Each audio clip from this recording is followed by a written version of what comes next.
నమస్తే భావత్ మీడియాకి స్వాగతం. ముందుగా బులెటిన్లో హెడ్లైన్స్.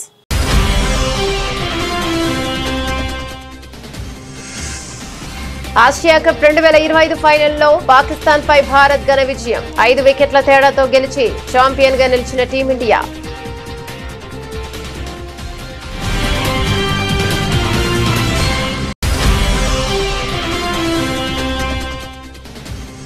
ఆట మైదానంలో ఆపరేషన్ సింధూర్. టీమిండియా విక్టరీపై ప్రధాని మోదీ స్పందన. క్రీడా మైదానంలోనూ ఫలితం ఒకటేనని వ్యాఖ్య.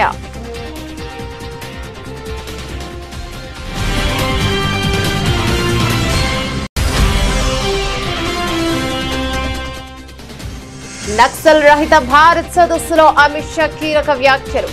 మావోయిస్టులు ఆయుధాలు వదిలేసి వస్తే రెడ్ కార్పెట్ తో స్వాగతం పలుకుతామన్న కేంద్ర హోంమంత్రి.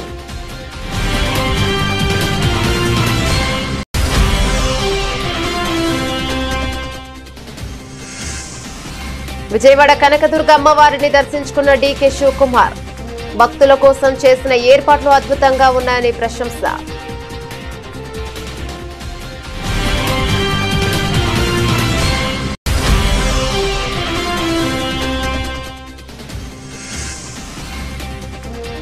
సూర్యకుమార్ యాదవ్ సంచలన నిర్ణయం. తన ఆసియా కప్ ఫీజు మొత్తం ఆర్మీకి విరాళం.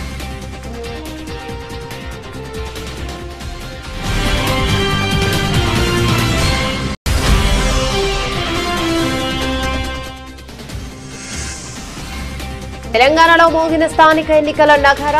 షెడ్యూల్ విడుదల. అక్టోబర్ 9 నుంచి నామినేషన్ల స్వీకరణ ప్రక్రియ ప్రారంభం.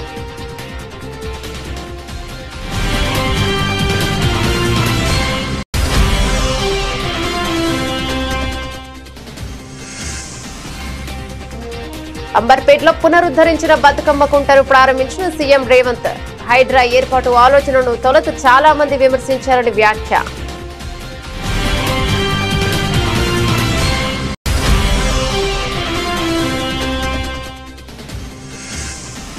కృష్ణా గోదావరి నదుల్లో వరద ప్రవాహాలపై ఏపీ సీఎం చంద్రబాబు సమీక్ష. ముంపు ప్రాంతాల ప్రజలను అప్రమత్తం చేయాలని ఆదేశం.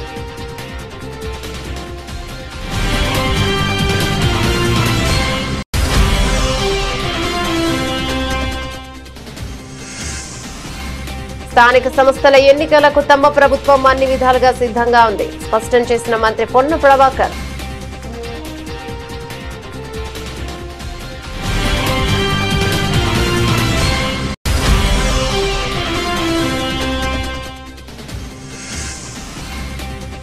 ఈ ఆర్సీ నిర్ణయం ప్రభుత్వానికి చెంపపెట్టు.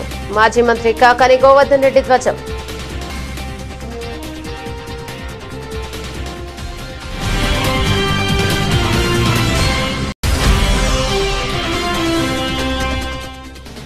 పెరుగుతున్న జనాభాకు దృష్ట్యా మెట్రోను విస్తరించాలని మాజీ సీఎం కేసీఆర్ ఆనాడే చెప్పారు. అప్పటి కేబినెట్ విషయాలను వెల్లడించిన మాజీ మంత్రి జగదీష్ రెడ్డి.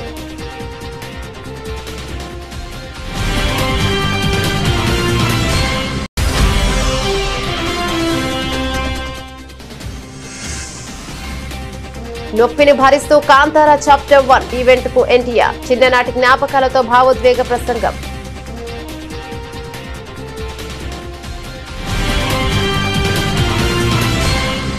డీటెయిల్స్ చూస్తే ఆసియా కప్ 2025లో భారత జట్టు ఛాంపియన్ గా అవతరించింది. దుబాయ్ అంతర్జాతీయ క్రికెట్ స్టేడియంలో ఆదివారం జరిగిన ఉత్కంఠభరిత ఫైనల్ మ్యాచ్ లో చిరకాల ప్రత్యర్థి పాకిస్తాన్ పై 5 వికెట్ల తేడాతో టీమిండియా అద్భుత విజయం సాధించింది. బౌలింగ్ లో కుల్దీప్ యాదవ్ మాయాజాలం చేయగా, బ్యాటింగ్ లో యువ ఆటగాడు తిలక్ వర్మ అజయ హాఫ్ సెంచరీతో జట్టును విజయ తీరాలకు చేర్చాడు. 147 పరుగుల చేజింగ్ లో టీమిండియా 19.4 ఓవర్లలో 5 వికెట్లకు 150 పరుగులు చేసింది. 147 పరుగుల సాధారణ లక్ష్యంతో బరిలోకి దిగిన భారత్ కు ఆరంభంలోనే గట్టి ఎదురుదెబ్బ తగిలింది. అభిషేక్ శర్మ 5, కెప్టెన్ సూర్యకుమార్ యాదవ్ 1, శుభ్మన్ గిల్ 12 స్వల్ప స్కోర్లకే పెవిలియన్ చేరడంతో 20 పరుగులకే 3 వికెట్లు కోల్పోయి కష్టాల్లో పడింది. క్లిష్ట సమయంలో తిలక్ వర్మ 69 నాట్అవుట్, సంజు శాంసన్ 24తో కలిసి ఇన్నింగ్స్ ను చక్కదిద్దే ప్రయత్నం చేశాడు. శాంసన్ అవుట్ అయ్యాక క్రీజుల్లోకి వచ్చిన శివం దుబే 33తో కలిసి తిలక్ వర్మ కీలక భాగస్వామ్యం నెలకొల్పాడు. దుబే కేవలం 22 బంతుల్లో 2 4లు 2 సిక్సర్లతో వేగ వేగంగా ఆడి మ్యాచ్ ను భారత్ వైపు తిప్పాడు. చివర్లో దుబే అవుట్ అయిన తిలక్ వర్మ సంయమనంతో ఆడి జట్టును గెలిపించాడు. పాక్ సీనియర్ పేసర్ హరీష్ రావు విసిరిన చివరి ఓవర్లో టీమిండియా విజయానికి 10 పరుగులు అవసరం కాక తిలక్ వర్మ ఓ సిక్సర్ కొట్టడంతో మ్యాచ్ భారత్ వైపు మొగ్గింది. రింకు సింగ్ విన్నింగ్ షాట్ గా 4 కొట్టడంతో భారత్ టోర్నీ విజేతగా అవతరించింది. అంతకు ముందు టాస్ గెలిచి బౌలింగ్ ఎంచుకున్న భారత్ పాకిస్తాన్ పై కట్టడి చేసింది. పాక్ ఓపెనర్లు షహీబ్ దాదా ఫహాన్ 57, ఫఖర్ జమాన్ 46 రాణించిన మిగతా బ్యాటర్లు విఫలమయ్యారు. ముఖ్యంగా భారత స్పిన్నర్ కుల్దీప్ యాదవ్ 4 ఓవర్లలో 30 పరుగులు ఇచ్చి 4 కీలక వికెట్లు పడగొట్టి పాపి పతనాన్ని శాసించాడు. అతనిని తోడుగా జస్ప్రీత్ బుమ్రా, అక్షర్ పటేల్, వరుణ్ చక్రవర్తి తలా 2 వికెట్లు తీయడంతో పాకిస్తాన్ 19.1 ఓవర్లలో 146 పరుగులకే ఆలౌట్ అయింది. భారత బౌలర్ల సమిష్టి ప్రదర్శన, ఆ తర్వాత తిలక్ వర్మ బాధ్యతాయుతమైన ఇన్నింగ్స్ తో టీమిండియా ఆసియా కప్ ను కైవసం చేసుకుంది. భారత ఆసియా కప్ గెలవడం ఇది 9వసారి కావడం విశేషం కాగా ఈసారి ఆసియా కప్ లో భారత్ పాకిస్తాన్ జట్లు 3 సార్లు తలపడగా అన్నింటా భారత్ జట్టే విజయం సాధించింది. ఆసియా కప్ చరిత్రలో భారత్ పాక్ జట్ల ఫైనల్ గా తలపడడం ఇదే మొదటిసారి కాగా భారత్ తన ఆధిపత్యాన్ని నిరూపించుకుంది. ఆసియా కప్ ఫైనల్లో చిరకాల ప్రత్యర్థి పాకిస్తాన్ పై భారత క్రికెట్ జట్టు సాధించిన విజయంపై ప్రధానమంత్రి నరేంద్ర మోదీ తనదైన శైలిలో స్పందించారు. టీమిండియా ఆటగాళ్లకు అభినందనలు తెలుపుతూ ఆయన చేసిన ఒక పోస్ట్ ఇప్పుడు ఆసక్తికరంగా మారింది. తన అభినందన సందేశంలో ఆపరేషన్ సింధూర్ అనే పదాన్ని ప్రయోగించడం విశేషం. క్రీడా మైదానంలో భారత జట్టు చూపిన అద్భుత ప్రదర్శనను ప్రశంసిస్తూ ప్రధాని మోదీ తన అభిప్రాయాన్ని పంచుకున్నారు. ఆట మైదానంలో ఆపరేషన్ సింధూర్ ఎక్కడైనా ఫలితం ఒక్కటే, భారత్ విజేత అని ఆయన పేర్కొన్నారు. ఈ విజయం సాధించిన మన క్రికెటర్లకు అభినందనలంటూ తన పోస్ట్ ను ముగించారు. సాధారణంగా భారత జట్టు కీలక విజయాలు నమోదు చేసినప్పుడు ప్రధాని మోదీ అభినందనలు తెలపడం పరిపాటి. అయితే ఈసారి కాస్త వినూత్నంగా ఒక ప్రత్యేకమైన పదాన్ని ఉపయోగించి శుభాకాంక్షలు తెలపడం చర్చనీయాంశంగా మారింది. భారత విజయాన్ని ఆపరేషన్ సింధూర్ తో పోల్చడం ద్వారా గెలుపు ప్రాధాన్యతను ఆయన చెప్పకనే చెప్పారు. ఈ విజయం పట్ల దేశవ్యాప్తంగా క్రీడాభిమానులు హర్షాన్ని వ్యక్తం చేస్తుండగా ప్రధాని అభినందనలు జట్టులో కొత్త ఉత్సాహాన్ని నింపాయి. దేశంలో నక్సలిజం శాశ్వత పరిష్కారం దిశగా కీలక అడుగులు పడుతున్న వేళ కేంద్ర హోంశాఖ మంత్రి అమిత్ షా కీలక వ్యాఖ్యలు చేశారు. మావోయిస్టుల కాల్పుల విరమణ ప్రతిపాదనను తిరస్కరించిన ఆయన వారు ఆయుధాలు వదిలి లొంగిపోయేందుకు ముందుకొస్తే స్వాగతిస్తామని తెలిపారు. ఈ క్రమంలో భద్రతా దళాల నుంచి ఒక్క బుల్లెట్ కూడా ప్రయోగించబోమని అమిత్ షా హామీనిచ్చారు.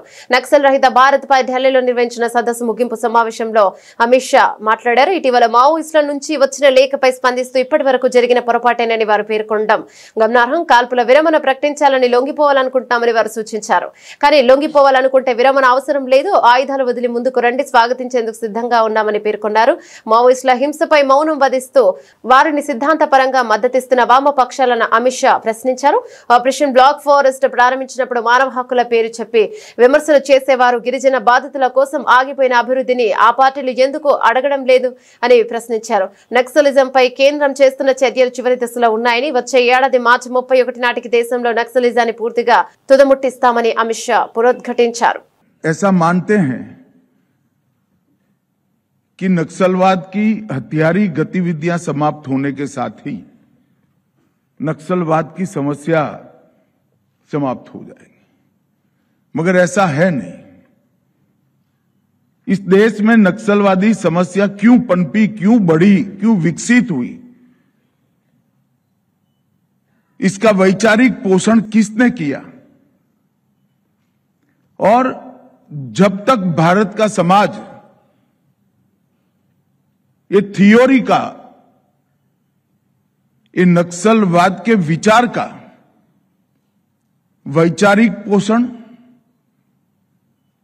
लीगल समर्थन और वित्तीय पोषण करने वाले समाज में बैठे हुए लोगों को समझ नहीं लेता है और उन लोगों को हम वापिस नहीं लाते हैं, तब तक नक्सलवाद के खिलाफ लड़ाई समाप्त नहीं हो जाएगी।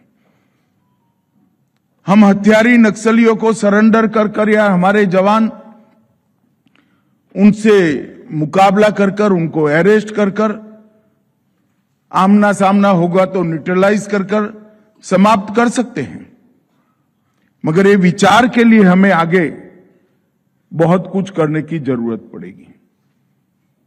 और उस दृष्टि से मैं यहां पर जो चर्चाएं हुई हैं उसको समय उचित भी मानता हूं, और बहुत जरूरी भी मानता हूं। దసరా శరన్నవరాత్రి ఉత్సవాలతో విజయవాడ ఇంద్రకీలాది భక్తులతో కిటకిటలాడుతుంది. ఉత్సవాల్లో అత్యంత ముఖ్యమైన మూల నక్షత్రం సందర్భంగా సోమవారం కనకదుర్గమ్మ అమ్మవారు సరస్వతీదేవి అలంకారంలో భక్తులకు దర్శనమిస్తున్నారు. ఈ పవిత్రమైన రోజున అమ్మవారిని దర్శించుకునేందుకు పలువురు రాజకీయ ప్రముఖులు ఆలయానికి తరలివచ్చారు. కర్ణాటక ఉప ముఖ్యమంత్రి డీకే శివకుమార్, ఆంధ్రప్రదేశ్ మంత్రి కొలుసు పాదసారథి అమ్మవారిని దర్శించుకుని ప్రత్యేక పూజలు నిర్వహించారు. ఇక ఈ ఉదయం ఆలయానికి చేరుకున్న కర్ణాటక ఉప ముఖ్యమంత్రి డీకే శివకుమార్ వేద పండితులకు ఆలయ అధికారులు సాంప్రదాయబద్ధంగా స్వాగతం పలికారు. అనంతరం ఆయన అమ్మవారికి ప్రత్యేక పూజలు జరిపారు. దర్శనం తర్వాత మీడియాతో మాట్లాడుతూ దుర్గామాతను దర్శించుకోవడం ఎంతో ఆనందంగా ఉందని తెలిపారు. భక్తుల సౌకర్యార్థం ఆలయ యంత్రాంగం చేసిన ఏర్పాట్లు అన్ని బాగున్నాయని ప్రశంసించారు. ఆలయ ప్రాంగణం మంచి ఆధ్యాత్మిక వాతావరణంతో నిండిపోయిందని ఆయన అన్నారు. ఆసియా కప్ విజయం అందించిన ఆనందం ఒకవైపు, ప్రధానోత్సవంలో ఎదురైన అవమానం మరోవైపు. ఈ రెండింటి నడుమ టీమిండియా కెప్టెన్ సూర్యకుమార్ యాదవ్ తన దాతృత్వంతో దేశ ప్రజల హృదయాలను గెలుచుకున్నాడు.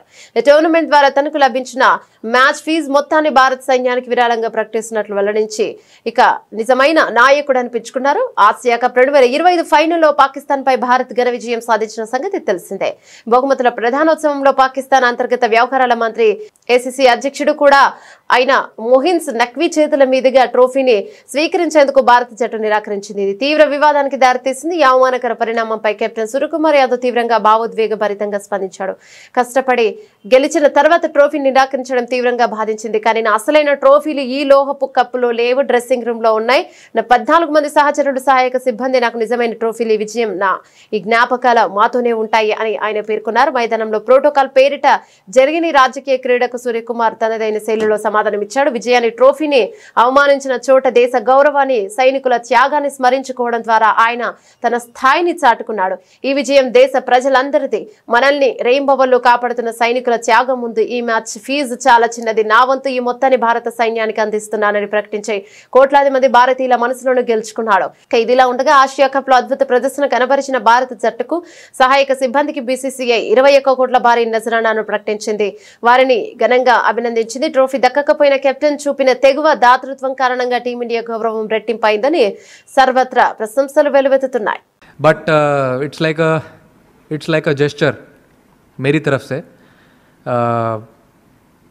पता नहीं ये कंट्रोवर्सी हो सकता है कि नहीं. कंट्रोवर्शियल नहीं है, it's a good thing. I actually personally want to give my match fees of all the games which I have played in this tournament to the Indian Army. తెలంగాణలో పల్లె పొరుగు రంగం సిద్ధమైంది. ఎప్పుడెప్పుడా అని ఎదురు చూస్తున్న స్థానిక సంస్థల ఎన్నికల షెడ్యూల్ రాష్ట్ర ఎన్నికల సంఘం ఎస్ఈసి ప్రకటించింది.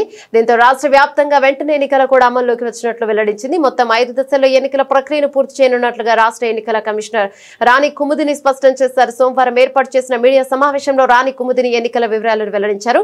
ముందుగా ఎంపీటీసీ, జడ్పీటీసీ స్థానాలకు, తర్వాత సర్పంచ్ స్థానాలకు ఎన్నికలు జరుగుతాయని తెలిపారు. అక్టోబర్ 9వ తేదీ నుంచి నామినేషన్ల స్వీకరణ ప్రక్రియ ప్రారంభమవుతుందని చెప్పారు. ఎంపీటీసీ, జడ్పీటీసీ ఎన్నికలను 2 దశల్లో నిర్వహిస్తామని, అక్టోబర్ 23న తొలి విడత, అక్టోబర్ 27న రెండో విడత పోలింగ్ ఉంటుందని వివరించారు. సర్పంచ్ ఎన్నికలను 3 దశల్లో నిర్వహించనున్నట్టు ఆమె పేర్కొన్నారు. తొలి విడత సర్పంచ్ ఎన్నికలకు అక్టోబర్ 15న నోటిఫికేషన్ విడుదల చేసి అక్టోబర్ 31న పోలింగ్ జరుపుతామన్నారు. రెండో విడతకు అక్టోబర్ 21 నుంచి నామినేషన్లు స్వీకరించి నవంబర్ 4న పోలింగ్ నిర్వహిస్తామని తెలిపారు. ఇక మూడో విడతకు అక్టోబర్ 25న నామినేషన్ల ప్రక్రియ మొదలుపెట్టి నవంబర్ 8న పోలింగ్ ఉంటుందని స్పష్టం చేశారు. స్థానిక సంస్థలు, రూరల్ ఏరియాస్లో గ్రామ పంచాయతీలు, ఎంపీటీసీలు, జెడ్పీటీసీల స్థానాలు ఏవైతే వేకెంట్గా ఉన్నాయో వాటికి సంబంధించిన గ్రామవారీ వేకెన్సీలు, అలాగే ఎంపీటీసీ, జెడ్పీటీసీ వారీగా వేకెన్సీలు నిన్న సాయంత్రం అన్ని వివరాలతో జిల్లా ఎలక్షన్ అథారిటీస్ అందరూ కూడా గెజెట్ నోటిఫికేషన్ ఇష్యూ చేశారు. అది కూడా మాకు నిన్న సాయంత్రం అందజేయడం జరిగింది. మరి ఈసీఐ దగ్గర నుండి ఎలక్టరల్ రోల్స్ తెప్పించుకొని వాటిని పోలింగ్ స్టేషన్ వారీగా, వార్డుల వారీగా, గ్రామ పంచాయతీ వారీగా, ఎంపీటీసీల వారీగా కూడా మేము పబ్లిష్ చేసి ఎలక్టరల్ రోల్స్కి సంబంధించి అన్ని పొలిటికల్ పార్టీస్తో కూడా జిల్లా ఎలక్షన్ అధికారులు మీటింగులు పెట్టి సెప్టెంబర్ 10 నాటికి ఈ ఎలక్టరల్ రోల్స్ని పబ్లిష్ చేయటం అన్నది జరిగింది.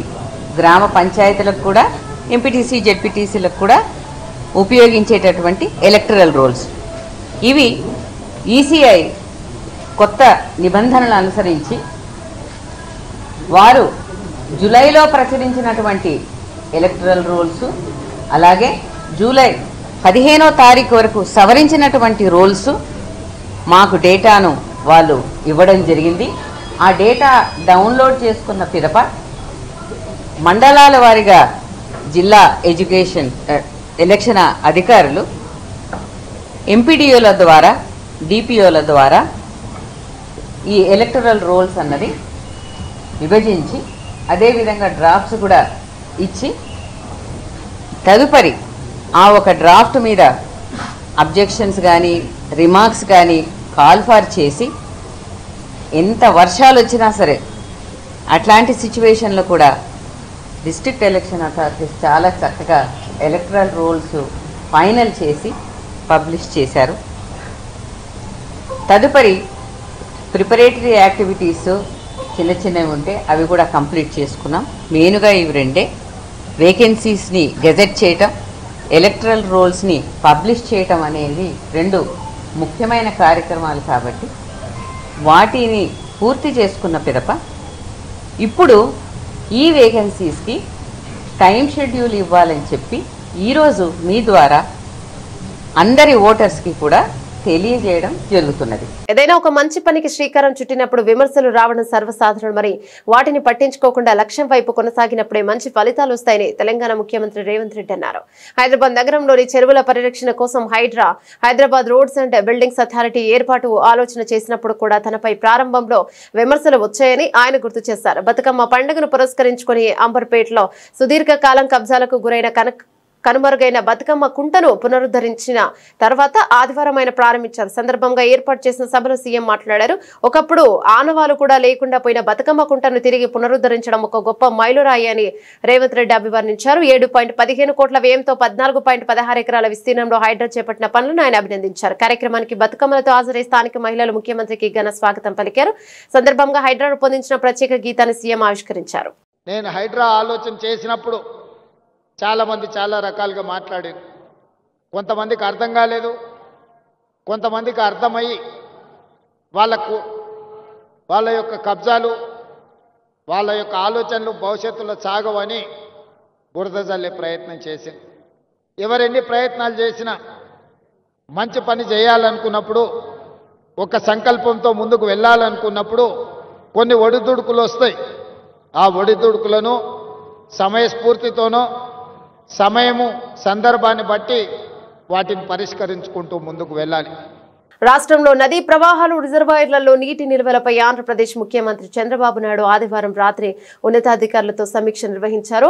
ఇక డైనమిక్ ఫ్లడ్ మేనేజ్మెంట్ తో నీటి వనరుల సంపూర్ణ వినియోగం జరిగేలా చూడాలని సీఎం సూచించారు. ఎగువ రాష్ట్రాల నుంచి వస్తున్న వరద ప్రవాహాలను రియల్ టైంలో అంచనా వేస్తూ అవసరమైన చర్యలు తీసుకోవాలని ఆదేశించారు. రెయిన్ గేజెస్ ద్వారా కురిసిన వర్షాన్ని లెక్కించి ఫ్లడ్ మేనేజ్మెంట్ చేపట్టాలన్నారు. వర్షపాతం, ఎగువ రాష్ట్రాల నుంచి వచ్చే నీటి ప్రవాహాల సమాచారాన్ని విశ్లేషించి సమన్వయంతో అన్ని రిజర్వాయర్లను పూర్తిగా నింపాలని సీఎం సూచించారు. అదేవిధంగా సాధ్యమైన ఎక్కువ చెరువులను నీటితో నింపాలని ఆదేశించారు.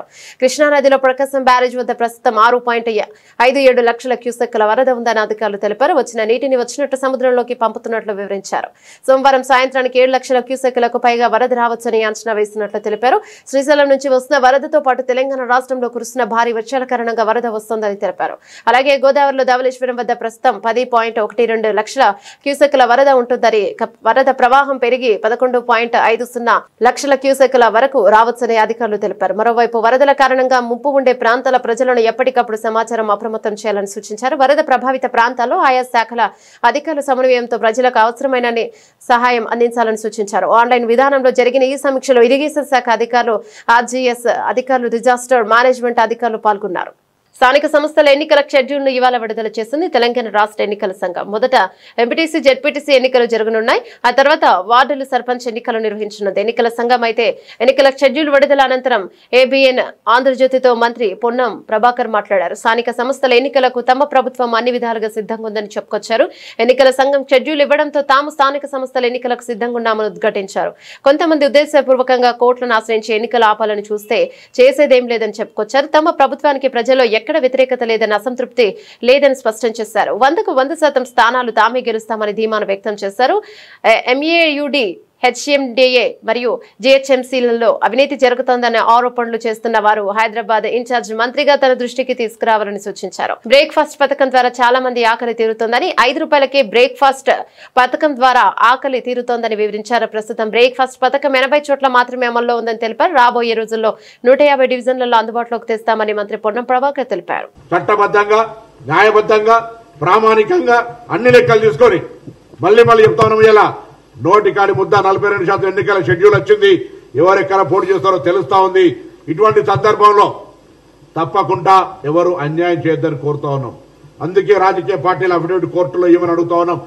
నోరోటి నొసలోడు ఆడితే నడవదు. కాబట్టి ఇవాళ మా అభిప్రాయాలను తెలంగాణ సామాజిక న్యాయం కోరే అందరూ కూడా, ఇంక్లూడింగ్ జర్నలిస్టులతో సహా, ఇవాళ ఈ అంశానికి మద్దతు ఇచ్చి ఒక సామాజిక మార్పుకు తెలంగాణ ఆనాడు భూమి కోసం, ముక్తి కోసం, విముక్తి కోసం పోరాటం జరిగింది. ఆనాడు నియంతృత్వానికి, నిరంకుశానికి వ్యతిరేకంగా పోరాటం జరిగింది. తర్వాత తెలంగాణ ఉద్యమ సాధనకు జరిగింది. ఇవాళ తెలంగాణ సామాజిక న్యాయం కొరకు జరుగుతుంది. ఇప్పుడే తెలంగాణ తొలి రాష్ట్రంగా దేశానికి ఆదర్శంగా కావడానికి ప్రయత్నం జరుగుతుంది. అందరూ సహకరించాలని కోరుతాను. తన అనుమతి లేకుండా విద్యుత్ ఛార్జీల పేరుతో ప్రజలపై భారం మోపేందుకు ప్రభుత్వానికి ఏపీఈఆర్సీ తలంటితే సిగ్గుపడాల్సింది పోయి ట్రూ డౌన్ పేరుతో విద్యుత్ ఛార్జీలను తగ్గిస్తున్నట్లుగా ఎల్లో మీడియా ద్వారా చంద్రబాబు ప్రచారం చేసుకోవడం ఆయన దివాలా కోరుతనంకు నిదర్శనమని వైఎస్ఆర్ కాంగ్రెస్ పార్టీ నెల్లూరు జిల్లా అధ్యక్షుడు మాజీ మంత్రి కాకాని గోవర్ధన్ రెడ్డి ఆగ్రహాన్ని వ్యక్తం చేశారు. ట్రూ డౌన్ వల్ల వినియోగదారులకు వెనక్కివాల్సిన ₹923.55 కోట్లను తాను ఎంతో ఉదారంగా తగ్గిస్తున్నట్లు చెప్పుకోవడానికి సిగ్గులేదా అని ప్రశ్నించారు. నెల్లూరులోని పార్టీ జిల్లా కార్యాలయంలో మీడియాతో మాట్లాడుతూ అధికారంలోకి వస్తే విద్యుత్ ఛార్జీలను తగ్గిస్తానని, ఎన్నికల్లో హామీ ఇచ్చిందే కాకుండా సీఎం అయ్యే ఏడాదిలోనే ప్రజలపై చంద్రబాబు 19,000 కోట్ల విద్యుత్ భారం మోపాడని ధ్వజమెత్తారు. నిద్ర లేచింది మొదలు అబద్దాలు చెప్పడం అలవాటుగా మార్చుకున్న చంద్రబాబు ఇళ్ల నిర్మాణం గురించి అసెంబ్లీలో పచ్చి అబద్దాలు మాట్లాడారని, వైఎస్ఆర్సీపీ హయాంలో నిర్మించిన ఇళ్లను కూడా తానే కట్టినట్టు ప్రచారం చేసుకోవడం సిగ్గుచేటని కాకాని మండిపడ్డారు.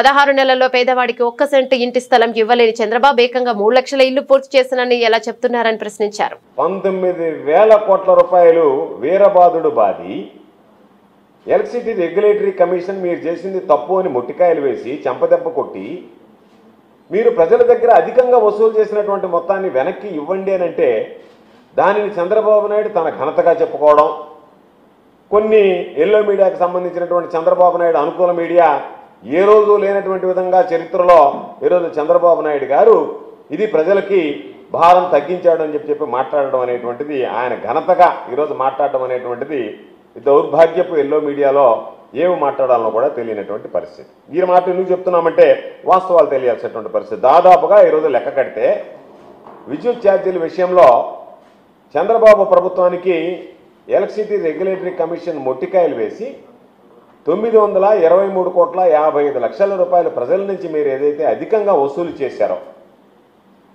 చేయకుండా పరిమితిని మించి ఎటువంటి ఆమోదం లేకుండా అన్యాయంగా అక్రమంగా ప్రజల నుంచి మీరు వసూలు చేసినటువంటి మొత్తం 923,55 కోట్ల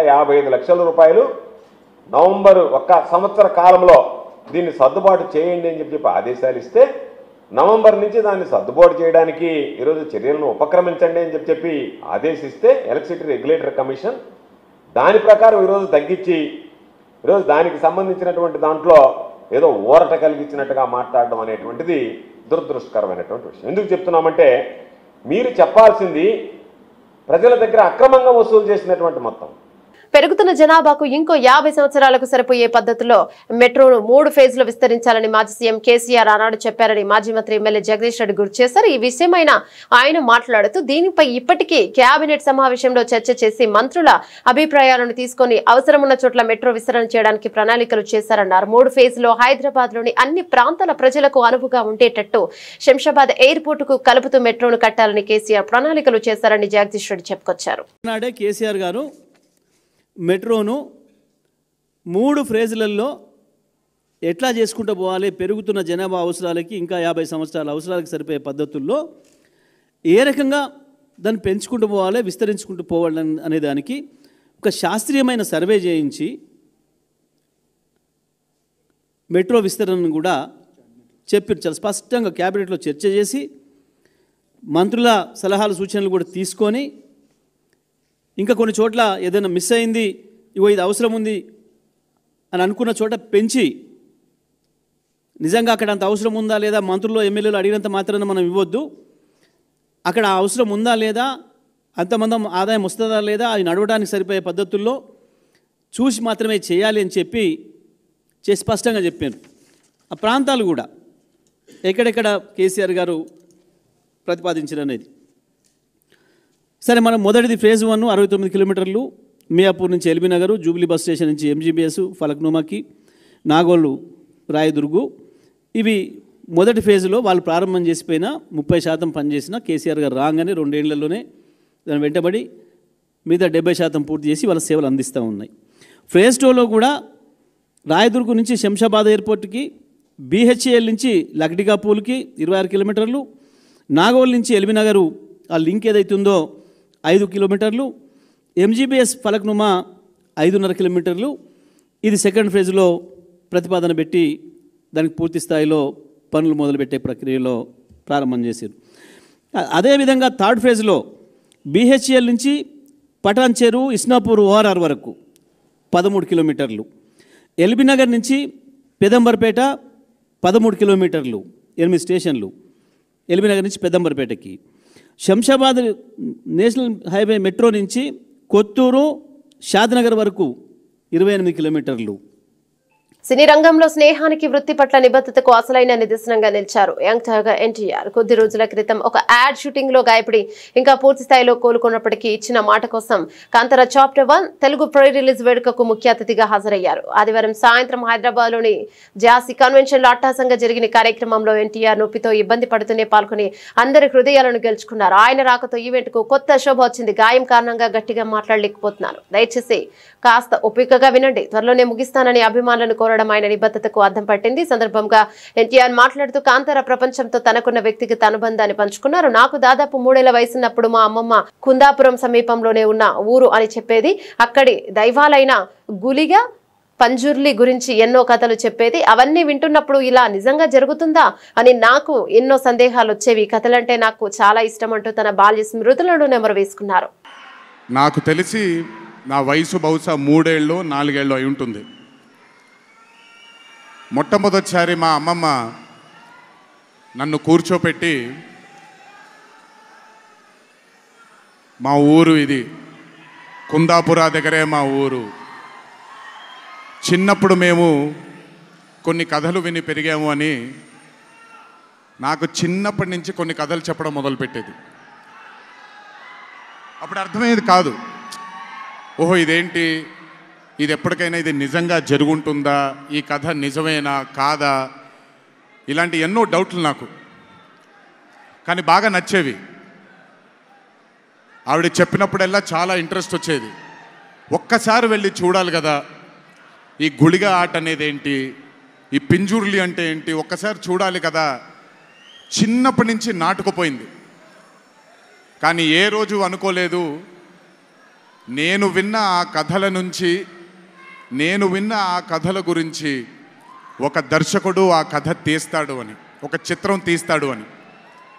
and that was none other than my brother Rishab Shetty.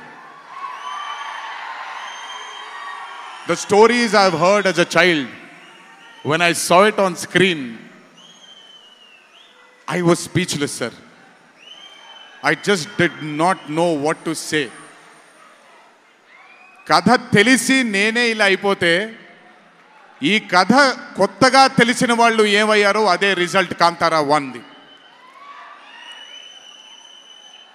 Rishabh sir is a very, very, very rare breed of directors and actor. I've always had this, అంటే ఈయనలో డైరెక్టర్ ఓవర్ పవర్ చేస్తాడా, డామినేట్ చేస్తాడా, యాక్టర్ డామినేట్ చేస్తాడా అని. But Rishabh సార్లో dominate చేసేది కేవలం ఒక director actor కాదు, 24 క్రాఫ్ట్స్లో ఉండే ప్రతి department. He dominates every department of all the 24 crafts. If it was not for Rishabh sir, I really don't think ee roju ee chitram ee level lo తీయగలిగేవారా, ఎందుకంటే నేను మా అమ్మగారు ఎప్పటి నుంచో ఉండే కోరిక ఉడిపి కృష్ణుడు గుడికి తీసుకెళ్ళాలి అని. నేను తీసుకువెళ్ళినప్పుడు thank you to Rishabh sir లేకపోయి ఉంటే మాత్రం ఆ దర్శనం కానీ ఆ భాగ్యం కానీ కలిగేది కాదు. బులెటిన్ ముగించే ముందు హెడ్లైన్స్ మరోసారి.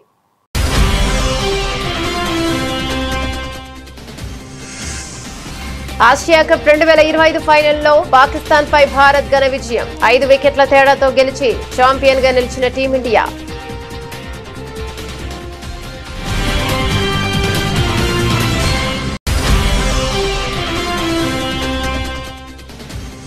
ఆట మైదానంలో ఆపరేషన్ సింధూర్. టీమిండియా విక్టరీపై ప్రధాని మోదీ స్పందన. క్రీడా మైదానంలోనూ ఫలితం ఒకటేనని వ్యాఖ్య.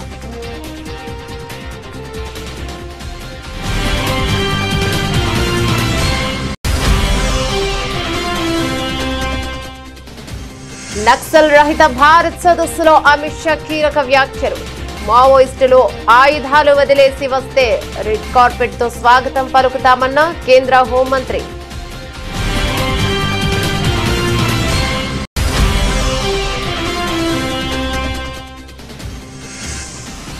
విజయవాడ కనకదుర్గ అమ్మవారిని దర్శించుకున్న డీకే శివకుమార్. భక్తుల కోసం చేసిన ఏర్పాట్లు అద్భుతంగా ఉన్నాయని ప్రశంస.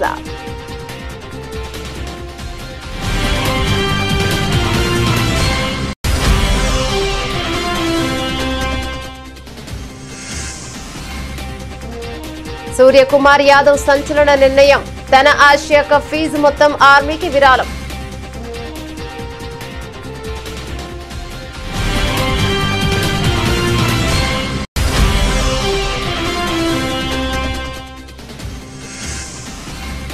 తెలంగాణలో మోగిన స్థానిక ఎన్నికల నగారా. షెడ్యూల్ విడుదల. అక్టోబర్ 9 నుంచి నామినేషన్ల స్వీకరణ ప్రక్రియ ప్రారంభం.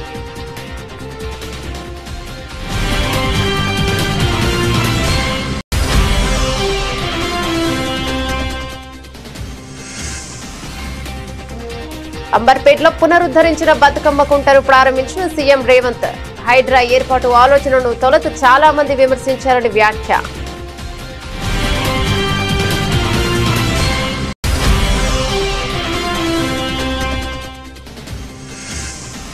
కృష్ణా గోదావరి నదుల్లో వరద ప్రవాహాలపై ఏపీ సీఎం చంద్రబాబు సమీక్ష. ముంపు ప్రాంతాల ప్రజలను అప్రమత్తం చేయాలని ఆదేశం.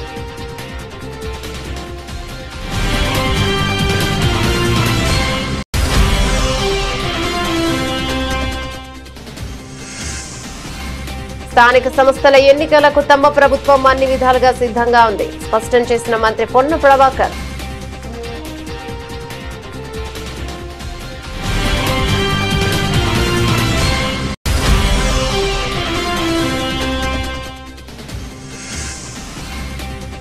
ఈఆర్సీ నిర్ణయం ప్రభుత్వానికి చెంపపెట్టు. మాజీ మంత్రి కాకాని గోవర్ధన్ రెడ్డి ధ్వజం.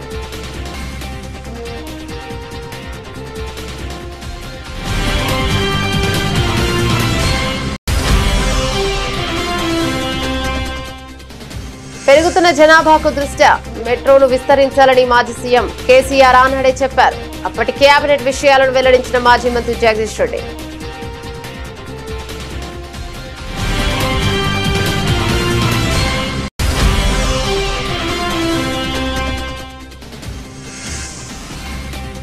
నొప్పిని భరిస్తూ కాంతారా చాప్టర్ 1 ఈవెంట్ కు ఎన్టీఆర్. చిన్ననాటి జ్ఞాపకాలతో భావోద్వేగ ప్రసంగం.